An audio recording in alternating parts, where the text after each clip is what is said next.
الحمد لله الذي شرفنا على سائر الأمم برسالة من اختصه من بين الأنام بجوامع الكلم وجواهر الحكم صلى الله تعالى عليه وعلى آله وصحبه وبارك وسلم. بانت اللسان بمدحه ونسخ القلم. أما بعد فأعوذ بالله من الشيطان الرجيم. بسم الله الرحمن الرحيم. والسابقون الأولون من المهاجرين والأنصار والذين اتبعوهم بإحسان رضي الله عنهم ورضوا عنه وأعد لهم جنات تجري تحتها الأنهار خالدين فيها أبدا ذلك الفوز العظيم. وقال النبي صلى الله عليه وسلم: فضلت على الأنبياء بست أوتيت جوامع الكلم ونصرت بالرعب وجعلت لي الأرض مسجدا وطهورا وأرسلت إلى الخلق كافة وختم بي النبيون. صدق الله العظيم وبلغنا رسوله النبي الكريم ونحن على ذلك لمن الشاهدين والشاكرين والحمد لله رب العالمين. شاہکار دست قدرت ہے جمال مصطفیٰ، چشم عالم نے دیکھی نہیں مثال مصطفیٰ. اللہ اللہ عظمت اصحاب و آل مصطفیٰ، وہ تھے بدر مصطفیٰ، یہ ہے ہلال مصطفیٰ. ہوئی جب دشمنان دین کی یلغار سنت پر، سنبھالا پرچم اہل اسلام نے آگے بڑھ کر. حفاظت سنت کی مدد کی پھر ہو چکی، امت جمع ہو گئی آقا تیرے در پر. یہ بھی وہ شجر نہیں جس نے پانی سے غذا پائی، صحابہ نے دیا خون تو اس نے پرورش پائی. ہوئے ائمہ مالی تو اس میں بہار آئی، ہوئے ہم ناخلف پیدا تو اس کی شکل مرجھائی. انتہائی واجب الاحترام برادران اسلام، آج کی عظیم الشان تحفظ ناموس رسول و تحفظ ناموس اصحاب رسول کے مقدس عنوان سے یہ کانفرنس منعقد ہو رہی ہے. ہمارے برادر محترم عزت مآب مجاہد اسلام حضرت علامہ مولانا سید عطا اللہ شاہ بخاری ثالث دعوت برکات العالیہ، ان کے حکم پر حاضری ہوئی ہے اور اسٹیج پر موجود عالمی شہرت یافتہ حضرت اقدس حضرت قاری انوار الرسول شاہ صاحب دامت برکات العالیہ، اور ہمارے برادر محترم حضرت مولانا مفتی شہر عمران عارفی صاحب، خطیب اہل سنت حضرت مولانا قاری محمد ادریس اجمل صاحب دامت برکات العالیہ، اور دیگر حضرات تشریف فرما ہے. وقت چونکہ مختصر ہے، جب یہ پروگرام نماز بعد میں پڑھنی ہو تو پھر وقت ہر آنے والے کو یہ چاہیے کہ وہ اپنا وقت اس کے اندر بات کو مکمل کرے، تاکہ پیچھے آنے والے جو مہمان ہیں ان کو دشواری نہ ہو. نماز بھی پڑھنی ہے. اللہ رب العزت ہم سب کی یہاں حاضری قبول فرمائے. میرے ذمہ جو عنوان لگایا گیا ہے وہ عظمت صحابہ ہے. عظمت صحابہ وہ ہے کہ جس کو اللہ رب العزت نے قرآن میں بیان کیا ہے. ہمارے ایک بزرگ گزرے ہیں امام اہل سنت حضرت مولانا سید الحسن شاہ بخاری سب کے علیہ رحمۃ اللہ علیہ. وہ مختصر الفاظ میں فرمایا کرتے تھے صحابہ کون ہیں؟ فرمایا کہ حسن نبوت کو تمام انبیاء کے کمالات حضور کون ہیں اور صحابہ کون ہیں؟ فرمایا تمام انبیاء کے کمالات کو جمع کرو تو حضور بنتے ہیں، حسن نبوت کو کھولو تو صحابہ بنتے ہیں. انبیاء کے جتنے کمالات اللہ نے حضور میں جمع کیے، اسی کو قاسم العلوم والخیرات حجت الاسلام والمسلمین حضرت مولانا قاسم نوتی رحمۃ اللہ علیہ نے فرمایا جہاں کے سارے کمالات تجھ ایک میں ہے، تیرے کمال کسی میں نہیں مگر دو چار. اس لیے تمام انبیاء کے کمالات اللہ نے حضور میں جمع کیے، اور حسن نبوت کو کھولو تو یہ صحابہ بنتے ہیں. حضور سچے ہیں، ابو بکر صدیق بنے ہیں، حضور منصف ہیں، عمر فاروق عادل بنے ہیں، حضور باحیا ہیں، عثمان ذی النورین بنے ہیں، حضور شجاع ہے، بہادر ہے، علی شیر خدا بنے ہیں، حضور نے سیاست سکھائی ہے، امیر معاویہ بنے ہیں، حضور نے احادیث بیان کیے ہیں، ابو ہریرہ بنے ہیں، حضور نے فقہ سمجھائی ہے، عبداللہ ابن مسعود بنے ہیں۔ گویا حسن نبوت کو کھولتے جو صحابہ کی جماعت تیار ہوتی ہے۔ مفتی اعظم حضرت مفتی شفیع رحمت اللہ علیہ فرمایا کرتے تھے، صحابہ کون ہے؟ یہ موقع کے گواہ ہے، قرآن مجید کے اترنے کے گواہ، جبریل کے آنے کے گواہ، آذان کے گواہ، نماز کے گواہ، اور جتنی دین اسلام کی تعلیمات ہیں سب کے گواہ صحابہ ہیں۔ حضور کے دن کے گواہ، رات کے گواہ، چلنے کے گواہ، پھرنے کے گواہ، حضور کھاتے کیسے تھے، پیتے کیسے تھے، چلتے کیسے تھے، وفود سے کیسے پیش آتے تھے، حضور کھڑے ہو کر خطبہ کیسے ارشاد فرمایا کرتے تھے، حضور غزوات کیسے کرتے تھے، ان تمام کے گواہ موقع کے وہ صحابہ کی جماعت ہے۔ اگر موقع کے گواہوں کو درمیان میں چھوڑ دیا جائے تو وہ کیس کمزور ہو جاتا ہے۔ اسی کو میں مختصر عرض کرنا چاہتا ہوں کہ اللہ رب العزت نے جب صحابہ کرام رضی اللہ تعالیٰ کی عظمتیں بیان کی ہے، وہ ایک عجیب انداز ہے کہ اللہ قرآن مجید میں صحابہ کو کہیں فرماتے ہیں اولئک هم الفائزون اولئک المؤمنون حقا اولئک کتب فی قلوبہم الایمان، کہ یہ وہ صحابہ ہیں جن کو اللہ فرما رہے یہ کامیاب ہے۔ صحابہ تو وہ ہیں جن کو اللہ فرماتے ہیں کہ ان کا ایمان پکا ہے۔ صحابہ تو وہ ہیں جن کے جنتی ہونے کی مہر اللہ نے لگائی ہے۔ وَقُلًّا وَعَدَ اللَّهُ الْحُسْنَىٰ، ابو بکر سے لے کر وحشی بن حرب رضی اللہ تعالیٰ عنہ تک جتنے صحابہ ہیں سارے کے سارے صحابہ جنتی ہیں۔ اب آپ دیکھیں سیدہ طیبہ عائشہ سب کہتے رضی اللہ تعالیٰ عنہ سے کسی نے پوچھا تھا کہ حضور کا اخلاق کیا ہے، حضور کے سیرت کیا ہے، مختصر انہوں نے فرمایا کان خلق القرآن، میرے محبوب کی سیرت جو ہے وہ قرآن ہے۔ اب یہ قرآن حضور کی علمی تفسیر ہے، حضور کی علمی سیرت ہے، اور صحابہ جو ہے یہ حضور کی عملی سیرت ہے۔ قرآن حضور کی علمی سیرت ہے، صحابہ حضور کی عملی سیرت ہے۔ جب علم اور عمل میں تطبیق نہ ہو تو لوگ اسے منافق کہتے ہیں۔ تو اس لیے قرآن حضور کی علمی سیرت اور صحابہ حضور کی عملی سیرت ہے۔ تو اس لیے حضور سرور دو عالم صلی اللہ علیہ وسلم کی اس علمی اور عملی سیرت کے اندر جو ہے تطبیق ہے، جو حضور کی علمی سیرت میں ہے وہی حضور کی عملی صورت کے اندر موجود ہے۔ اور دوسرے نمبر پر یہ صحابہ ہمارے دین کا مرکز ہے۔ گویا جو بھی ہم نے سیکھا ہے وہ صحابہ سے سیکھا ہے۔ مختصر 3 باتیں عرض کرتا ہوں۔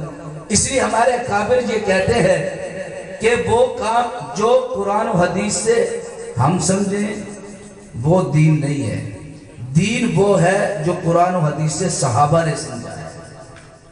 اس لیے جو کام حضور صلی اللہ علیہ وسلم نے کیا صحابہ نے بھی دیکھا حضور نے کیا ہے، پھر صحابہ نے اس کام کو کیا ہے، یہ دین بنے گا۔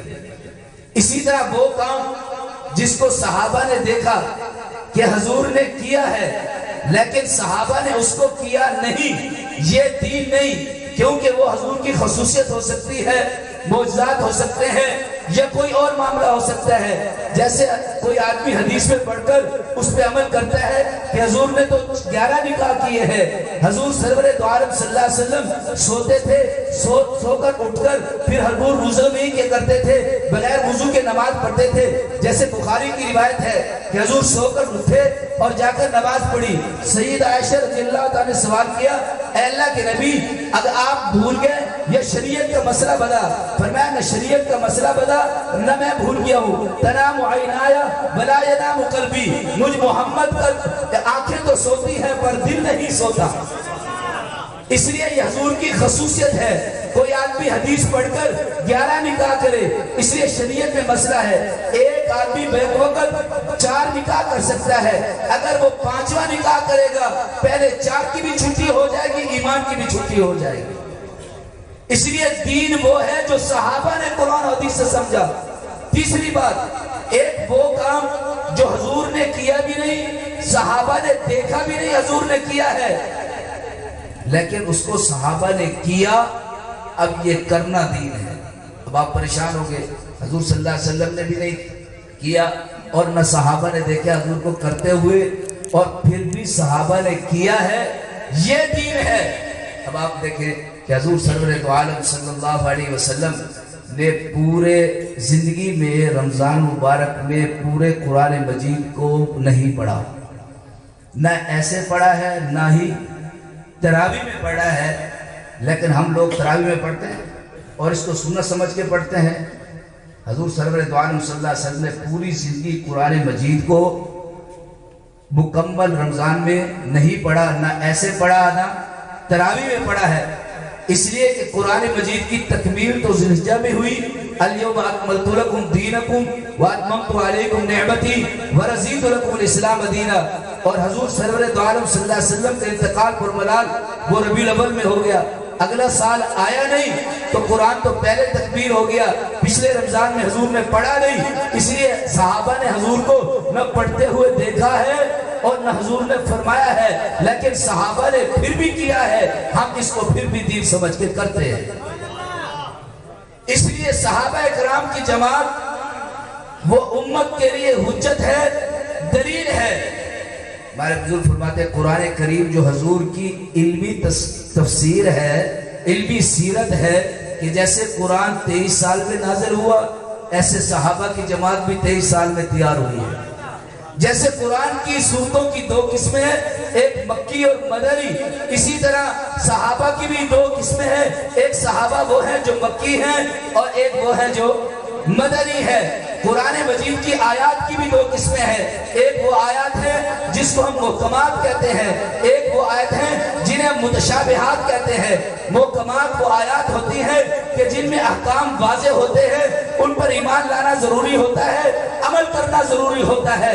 متشابہات وہ آیات ہیں جن پر ایمان لانا ضروری ہے مگر عمل کرنا ضروری نہیں۔ جیسے قرآن مجید کے اندر آتا ہے اللہ کے ہاتھ، اللہ کی آنکھیں، جیسے اللہ قرآن مجید کے اندر ساق کا لفظ آتا ہے کہ اللہ اپنی پنڈلی سے کپڑا ہٹائیں گے، یہ نہیں کہ اللہ رب العزت نے کوئی کپڑے پہنے ہوئے اور شلوار پہنے ہوئے کپڑا ہٹائیں گے اور پنڈلی کو ظاہر کریں گے، یہ ایک استعارہ ہے جو اللہ نے سمجھانے کے لیے بیان کیا ہے۔ تو اس لیے یہ متشابہات ہیں، ان پر ایمان لانا ضروری ہے لیکن عمل ضروری نہیں ہے۔ اسی طرح شیخ الاسلام والمسلمین شیخ الحدیث حضرت مولانا زکریا رحمۃ اللہ علیہ فرمایا کرتے تھے کہ صحابہ کی بھی 2 قسمیں ہیں، ایک وہ صحابہ جو محکمات ہے، ایک وہ صحابہ کا دور جسے مشاجرات صحابہ کہا جاتا ہے۔ کیا کہا جاتا ہے؟ اور حضرت نے اس کا معنی کیا ہے، کہتے ہیں مشاجرات یہ شجر سے ہے، اور شجر کا معنی درخت ہوتا ہے، اور درخت کا حسن جو ہے پتوں کے ٹکرانے میں ہوتا ہے، پتوں کے گرنے میں اور بکھرنے میں نہیں ہوتا ہے۔ اس لیے صحابہ کے جو آپس میں اختلافات ہوئے اسے علماء نے مشاجرات کہا ہے کہ یہ صحابہ کے اختلاف آپس میں حسن ہے۔ الاختلاف امتی رحمت، صحابہ کے اختلاف آپس میں رحمت ہے، اس سے دین پھیلا ہے، علم پھیلا ہے، وسعت آئی ہے۔ ان کے بارے میں ہمیں زبان کھولنے کی اجازت نہیں۔ حضرت ابوبکر صدیق کا دور محکمات میں سے ہے، عمر کا دور محکمات میں سے ہے، حضرت عثمان کا دور محکمات میں سے ہے، حضرت علی کا دور مشاجرات صحابہ میں سے ہے۔ اس پر ایمان لانا ضروری ہے، ان کی عظمت ضروری ہے، تقدس ضروری ہے۔ حضرت امیر معاویہ اور حضرت علی رضی اللہ تعالیٰ کو یہ اختلاف ہے، ہم مسلمانوں میں سے کسی کو حق نہیں پہنچتا اس بارے میں قلم اٹھائے یا اپنی زبان کو کھولے، کیوں قرآن مجید نے انہیں حق دے دیا ہے۔ یہ سارے کے سارے صحابہ رحماء بینہم آپس میں مہربان تھے، شیر و شکر تھے، اشداء والکفار کافروں پر سخت تھے۔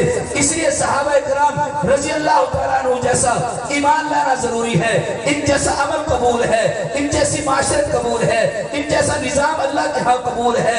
اس لیے اللہ رب العزت قرآن میں فرماتے ہیں فَإِنْ آمَنُوا بِمِثْلِ مَا آمَنْتُمْ بِهِ فَقَدِ اهْتَدَوْا، ان جیسا ایمان لاؤ گے تم ہدایت پا جاؤ گے۔ اس لیے مکہ کے مشرک کہا کرتے تھے ہم ایسے ایمان لائیں جیسے یہ صحابہ ایمان لائے ہیں۔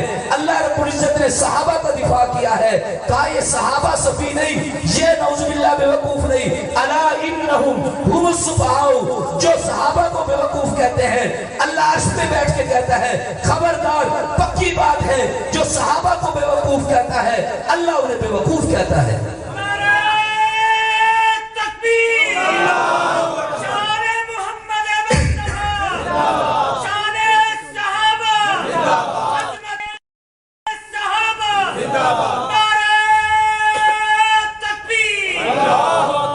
جتنے بھی باطل فرقے آئے انہوں نے صحابہ کی جماعت پر اٹیک کیا ہے اور صحابہ کی جماعت کو مجروح کرنے کی کوشش کی ہے، کیونکہ حضور اور امت کے درمیان جو واسطہ ہے پورے دین کا وہ صحابہ ہے۔ وہ یہ چاہتے ہیں کہ اس واسطے کو خراب کر دیا جائے۔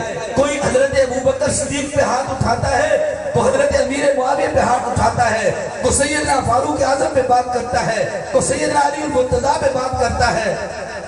لیکن اللہ رب العزت کو ہمارے حضرت مولانا شمس الحق افغانی رحمۃ اللہ علیہ ایک کتاب کی تخریج لکھ رہے تھے، اس کے اوپر انہوں نے لکھا کہ آج کل لوگ تاریخ کا مطالعہ کر کے جو لوگوں کی لکھی ہوئی کتابیں ہیں ان کو پڑھ کر وہ صحابہ کرام پر اعتراض کرتے ہیں، کیا اللہ رب العزت کو علم نہیں تھا قیامت تک کے باتوں کا؟ اللہ کو علم نہیں تھا تو اللہ نے صحابہ کرام کو پہلے ہی فرما دیا کہ والسابقون الاولون من المہاجرین والانصار والذین اتبعوہم بإحسان، یہ صحابہ جو سابقین ہے، اولین ہے، یہ سب کے سب یہ جنتی ہے۔ اللہ نے ان کا جنتی ہونا دنیا میں کہہ دیا ہے۔ ہمارے ایک بزرگ فرما رہے تھے صحابہ کی عظمتیں تو کتنی ہے، اللہ نے حضور کو معراج پہ بلا کے اللہ نے ابو بکر، عمر، عثمان و علی کی جنت دکھائی ہے۔ حضور معراج پر تھے، ہم سب سنتے ہیں، بلکہ حدیث کی کتاب کنز الایمان میں یہ روایت موجود ہے کہ حضور جنت میں جا رہے تھے، پاؤں کی کھسکساہٹ کی آواز سنی۔ حضور نے پوچھا جبریل یہ کس کی پاؤں کی کھسکساہٹ کی آواز ہے؟ فرمایا کہ آپ کے بلال یہ چل زمین پر رہا ہے، اس کے پاؤں کے کھٹکھٹے جنت میں سنائی دے رہے ہیں۔ یہ وہ صحابہ ہے، اس لیے صحابہ کرام کا دفاع ضروری ہے اور صحابہ کرام رضی اللہ تعالیٰ کا نظام بھی ضروری ہے۔ آج تھوڑا سا میں آپ حضرات سے شکوہ کرنا چاہتا ہوں، نظام الہی کی ہم بات کرتے ہیں، نظام مصطفیٰ کی بھی بات کرتے ہیں، نظام خلافت راشدہ کی بھی بات کرتے ہیں، لیکن ہمارے پاس ادارے موجود ہیں، مدرسین موجود ہے، بڑی بڑی ہمارے پاس لائبریریاں موجود ہے، لیکن عملی ورک اس پر نہیں ہو رہا۔ اگر آپ کے پاس حکومت آ جائے تو آپ کے پاس اسلامی جج موجود ہے، اس ذہن کے ساتھ نہ ہمارے مدرس پڑھا رہے ہیں، نہ ہمارے مدرسوں میں ورک ہو رہا ہے۔ محض نعروں سے اور ان چیزوں سے کام نہیں چلے گا، یہ فقط جذبات نہیں ہے۔ جس قوم نے بھی ترقی کی ہے وہ علمی ترقی کی، اپنی آپ تعلیمی اداروں میں تعلیمی جہاں بچوں کو پڑھاتے ہیں اس نظریے سے پڑھائیں۔ جب آپ ان کو کتاب القاضی پڑھا رہے ہوتے ہیں یا کتاب البیوع پڑھا رہے ہوتے ہیں تو آپ اس ذہن سے پڑھائیں کہ جا کر یہ معیشت سنبھالیں گے، یہ جا کر یہ فیصلے اس طرح کریں گے۔ کیا حدیث کی کتابوں میں کتاب القاضی نہیں ہے، کتاب القضاء نہیں ہے؟ یہ ساری چیزیں موجود ہیں۔ ہماری فقہ کی سب سے بڑی کتاب الہدایہ ہے، ہدایہ کی ایک جلد عبادات پر ہے، 3 جلدیں معاملات پر موجود ہے۔ اب ان کو اس نگاہ سے پڑھایا جائے اور اس نقطہ نظر سے پڑھایا جائے تاکہ یہ بچے بڑے ہو کر عملی طور پر نظام اسلام کے لیے جدوجہد کریں۔ آپ کسی کو متبادل نظام روشناس نہیں کرائیں گے، اس کا تعارف نہیں کرائیں گے تو پھر آپ وہ نظام کیسے لائیں گے؟ تو اس کے لیے ہماری دستگاہوں کی ضرورت ہے، تو ہم جذباتی بن جاتے ہیں۔ جذبات کے ساتھ ساتھ عقل کی بھی ضرورت ہوتی ہے کہ جذبات والے لوگوں کی ضرورت ہے، کیونکہ غازی علم الدین کی بھی ضرورت رہی ہے، ممتاز قادری کی بھی ضرورت ہے، عامر چیمہ کی بھی ضرورت ہے، ان لوگوں کی بھی ضرورت ہے کہ مجاہدین کے قافلے بھی ہوں ساتھ ساتھ۔ یہ جو حدیث پاک کے اندر آتا ہے الحرب خدادن کہ جنگ جو ہے یہ ایک چال کا نام ہے، یہ چال کون چلے گا؟ جس کا دماغ بھی ہوگا، جو علمی صورت کو بھی جانے گا، آپ کتاب الجہاد حدیث پاک کی اٹھا کر دیکھیں، اس کے اندر ایک ایک چیز ہے کہ حضور وفد کیسے بھیجتے تھے، کہ کس وقت روانہ کیا کرتے تھے، ان وفود کے اندر حضور صلی اللہ علیہ وسلم صف بندی کیسے کیا کرتے تھے، ان کو کیا کیا ہدایات دیا کرتے تھے، پھر غنیمت آئی ہے اس کی تقسیم کیسے ہے، غنیمت کے اندر جس نے خیانت کی ہے اس بارے میں کیا کیا چیزیں ہیں، یہ ساری وہ چیزیں ہیں جو ہم نظریاتی طور پر بچوں کو سمجھائیں کہ ہمارے اسلام کا نظام یہ ہے۔ اس لیے مجھے تو یہ جو تقریر اب میں نے کیا، پہلے کیا کرتے تھے، اب تو یہ تقریر کرتے ہوئے تھوڑی سی شرم سی آتی ہے کہ اب یہ دور ہے کہ ہم لوگوں کو سمجھائیں کہ اسلام کا نظام معاشرت یہ ہے، اسلام کا نظام معیشت یہ ہے، اسلام کا نظام سیاست یہ ہے۔ یہ ساری چیزیں اس چیز پر بیان ہونا چاہیے، اور تاکہ ان کو بتایا جائے قرآن مجید کی یہ آیات ہیں، احادیث ہیں۔